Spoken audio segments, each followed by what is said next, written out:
Satu mulai. Selamat siang, Bu Delanti dan teman-teman sekalian. Kami dari kelompok 5 Nutrisi Tanaman akan mempresentasikan tugas kami tentang silikon, zinc, dan aluminium. Yang beranggotakan saya, Yusuf Fredrickson Naga, dengan NIM 189, Ruki Sanjaya dengan NIM 190, Christian Prasanto dengan NIM 191, Alvina Ulinuha dengan NIM 193, Ibrahim Hisyam dengan NIM 197, Ezekiel Aldi dengan NIM 198, Syarul Gunawan dengan NIM 201, Muhammad Zidan Iksani dengan NIM 202, Agon Novan Pratama dengan NIM 205. Si atau silikon. Pengertian: silikon atau Si adalah unsur paling melimpah kedua di kerak bumi, setelah oksigen, dan yang ke-8 paling melimpah di alam semesta. Silikon bukan merupakan unsur paling penting atau esensial bagi tanaman, tapi hampir semua tanaman mengandung Si dalam kadar yang berbeda-beda dan seringkali sangat tinggi. Walaupun tidak termasuk unsur hara tanaman, Si dapat meningkatkan produksi karena Si mampu memperbaiki sifat fisik tanaman. Peran silikon: yang pertama, meningkatkan kesediaan fosfor dalam tanah. Yang kedua, meningkatkan ketegakan tanaman atau daun dan mencegah roboh. Yang ketiga, menurunkan cekaman kekurangan air. Yang keempat, meningkatkan terhadap hama dan penyakit. Yang keempat, meningkatkan ketahanan terhadap hama dan penyakit. Yang kelima, mengurangi pengaruh keracunan Mn, Fe, dan Al yang sering terjadi pada tanah-tanah masam dan tanah-tanah berdrainase buruk. Selanjutnya adalah sumber nutrisi. Silikon itu bisa didapatkan dari penggunaan pupuk silika. Yang pertama yang mengandung sodium silika atau natrium silika. Yang kedua adalah kalsium silika. Selain itu juga ada silikon didapatkan dari konsentrasi rata-rata Si di litosfer, lapisan litosfer sekitar 28%. Dan konsentrasi rata-rata Si di tanah berkisar antara 23 sampai 35%. Sumber unsur hara silikon bisa didapatkan dari 5 pabrik di Indonesia. Contohnya dari flash as batubara. Flash as batubara itu adalah abu sisa dari pembakaran batubara jenis abu terbang, yang dimana pada saat penggunaan batu dengan penggunaan takaran abu batubara itu akan meningkatkan pula unsur SiO2 dalam tanah. Selanjutnya ada slag, pabrik baja, yang dimana itu atau kata lainnya dengan steel slag, yang mengandung silikon, kalsium, dan magnesium dalam jumlah besar sehingga bermanfaat sebagai bahan pengapuran dan sumber hara bagi tanaman padi sawah di tanah gambut. Selanjutnya ada bahan organik, mengandung 20% silika yang berasal dari jerami dan sekam padi. Selanjutnya, berikutnya gambar siklus global silikon. Saya sedikit bacakan siklusnya, mulai dari kerak bumi dan subsoil atau lapisan tanah yang memiliki mineral primer dan mineral sekunder, mengalami weathering atau pelapukan ke ekosistem tanah.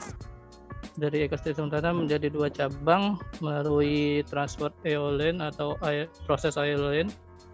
Yang selain itu juga ada transport net refine ke kedua-duanya itu akan ke permukaan laut.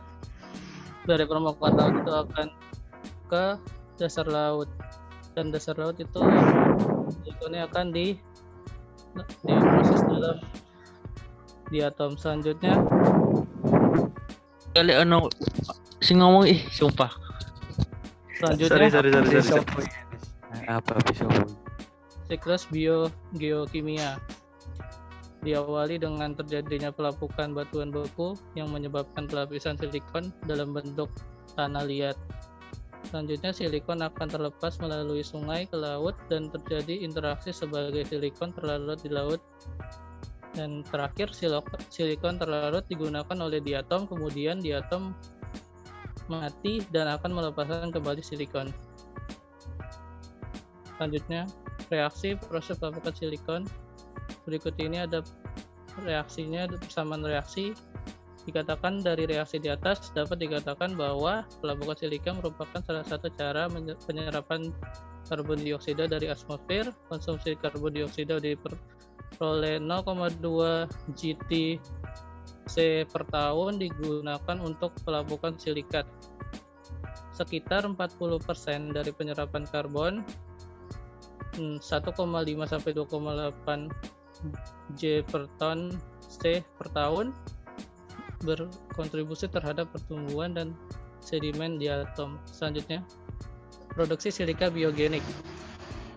Diawali dengan mineral silika yang terdiri dari silikon dan oksigen, biasa disebut dengan kuarsa. Kuarsa adalah kerangka silika dengan rumus empiris SiO3.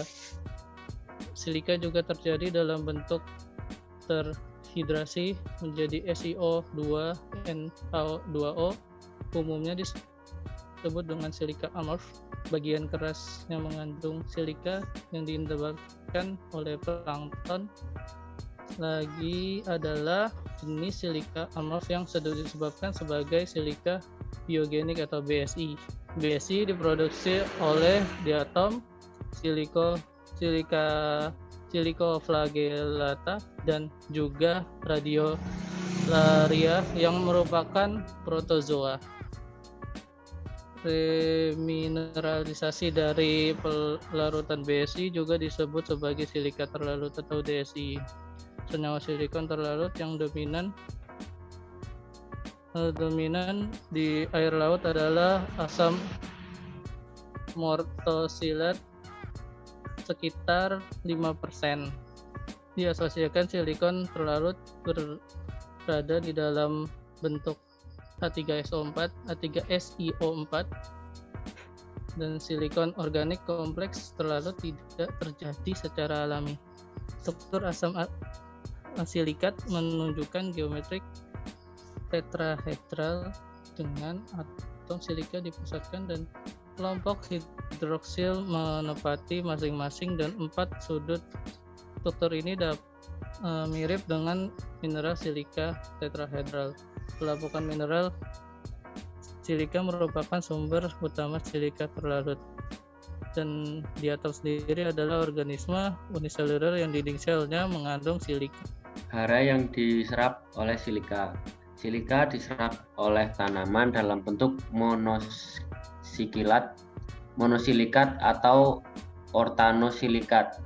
H4 Si0O4 Fageria 2014. Mekanisme penyerapan silika.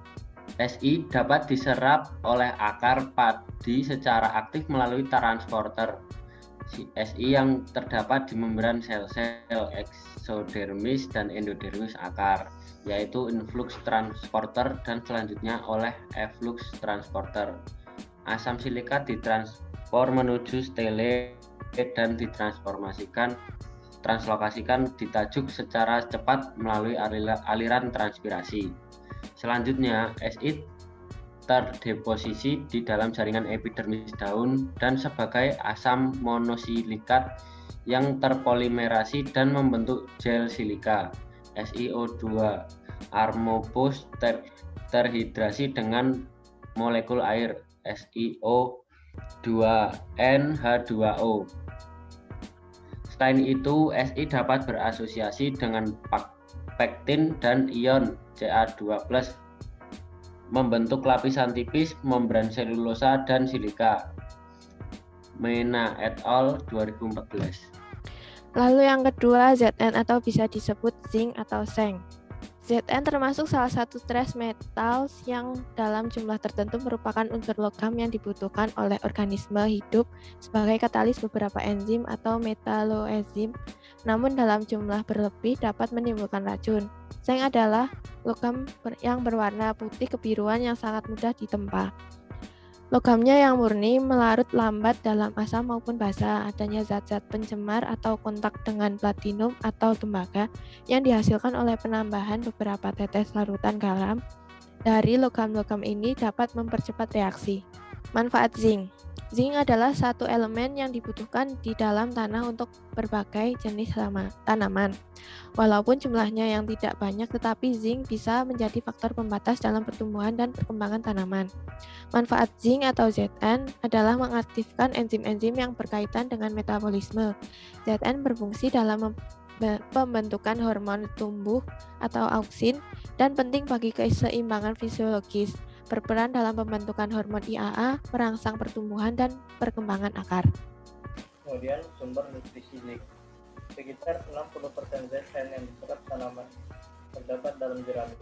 Berdasarkan data yang dilakukan tahun 1993, jerami mengandung hara Zn atau zinc sebesar 67 ppm. Kandungan hara tersebut tertinggi dibandingkan dengan sisa tanaman lainnya seperti gandum, jagung, kacang tanah, kedelai, kentang, dan ubi jalar. Selain itu, pupuk kandung sapi juga mengandung Zn yang lebih tinggi, yaitu 876 ppm. Kemudian siklus Zn adalah proses pemisahan air dua langkah termokimia menggunakan sistem redoks. Yang pertama, disosiasi. Zn 0 menjadi Zn plus setengah O2. Kemudian hidrolisis Zn plus H2O menjadi ZnO dan H2 dan H2 plus H2.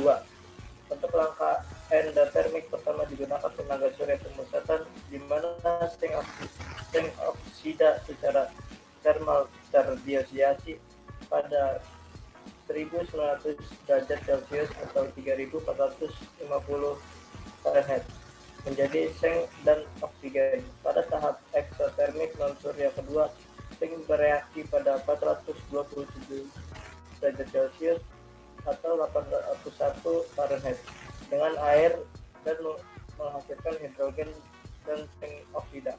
Jika suhu diwujudkan dengan menggunakan menara tenaga surya dan satu set heliostat untuk mengumpulkan energi panas matahari. Selanjutnya itu hara yang diserap oleh unsur zinc. Zinc diserap oleh tanaman dalam bentuk ion Zn2+ dan dalam tanah alkalis dapat diserap dalam bentuk monovalen ZnOH+. Selanjutnya itu mekanisme penyerapan zinc. Penyerapan unsur hara Zn pada tanaman dilakukan secara difusi. Mekanisme penyerapan unsur hara secara difusi yaitu proses pergerakan hara di dalam larutan tanah dari bagian yang berkonsentrasi tinggi ke bagian yang berkonsentrasi rendah. Unsur haranya dalam kondisi aktif, akar tanaman pasif. Lokasi unsur hara sangat dekat dengan permukaan akar. Bagian tanah yang banyak unsur hara sama dengan konsentrasi tinggi. Bagian permukaan akar tanaman sama dengan konsentrasi rendah. Sehingga melalui model difusi, hara bergerak dari lokasi yang jauh dari akar menuju ke permukaan akar, dibantu oleh adanya larutan tanah. Selanjutnya yaitu Al atau pengertian aluminium. Aluminium merupakan logam yang sangat melimpah di alam.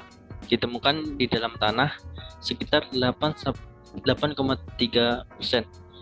kerak bumi terdiri dari aluminium dan terbanyak ketiga setelah oksigen sebanyak 45,5% dan silikon 25,7%. Aluminium merupakan unsur hara penunjang yang bersifat toksik bagi tanaman. Unsur Al dapat mengikat unsur P, Ca, K, dan Mg sehingga tidak tersedia dengan optimal bagi tanaman. Akibatnya pertumbuhan dan perkembangan tanaman terhambat.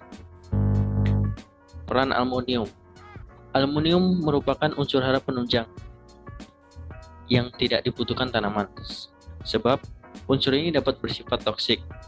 Aluminium memiliki karakter penyediaan dan penyerapan mirip dengan unsur hara mikro, yaitu tanpa zona serapan mewah sehingga dalam kadar sedikit berlebihan sudah menjadi racun. Sedangkan apabila aluminium tidak tersedia dengan cukup di tanah, maka tanaman akan mengalami hambatan dalam perkembangannya, di mana pertumbuhan bunga dan buah tanaman akan terlihat tidak optimal.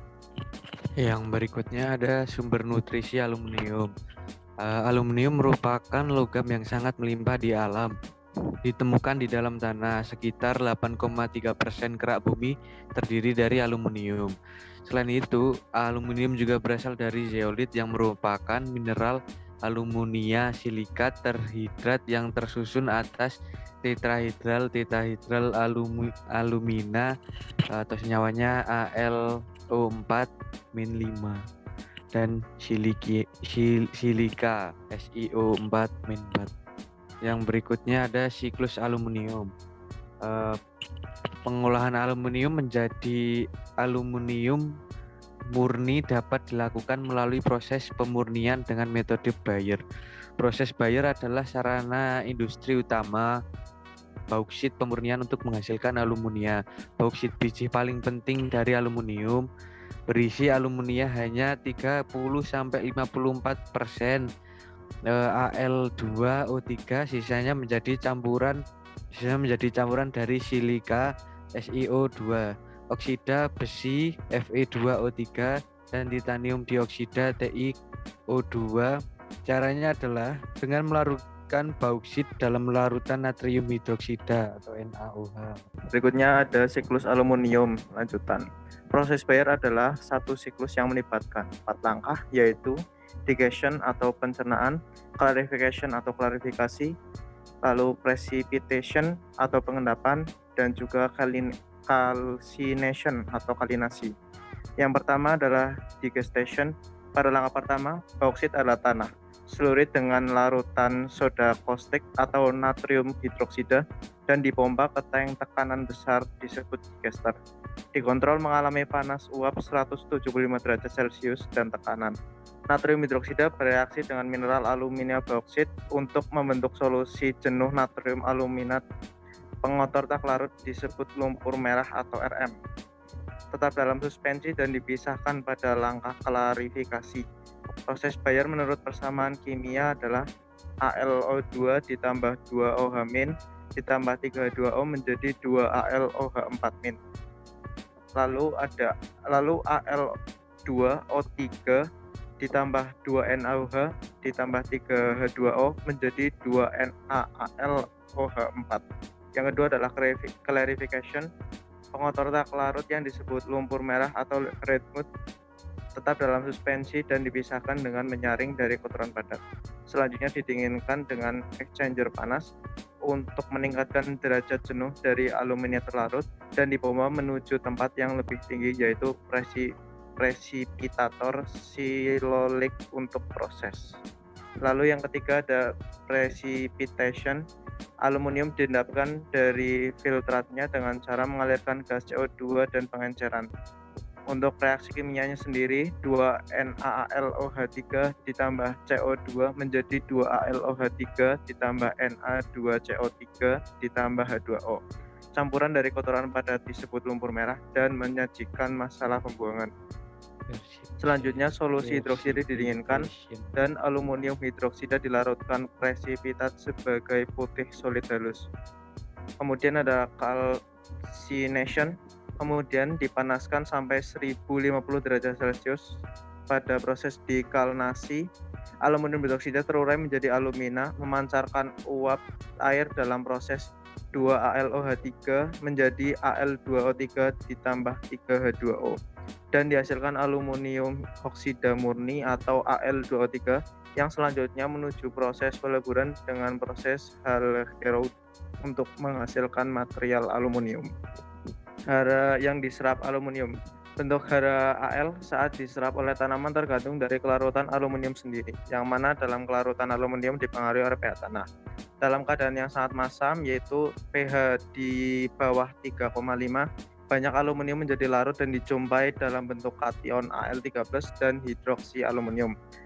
Bentuk Al13 merupakan bentuk aluminium yang paling dominan pada pH kurang dari 4, sedangkan bentuk AlOH12 mulai terbentuk pada pH antara 4-5 dan pH di atas 5,5. Pengaruh bentuk Al13 sudah dapat diabaikan. Kutipan menurut Handiri tahun 2017. Berikut adalah mekanisme penyerapan aluminium. Yang pertama adalah penyerapan oleh akar tanaman. Dalam proses penyerapan polutan oleh tanaman, polutan-polutan tersebut harus berbentuk larutan agar dapat diserap oleh akar tanaman. Senyawa-senyawa yang dapat larut dalam air akan diserap oleh akar bersama dengan air, sedangkan senyawa-senyawa yang bersifat hidrofobik diserap oleh permukaan tanaman itu sendiri.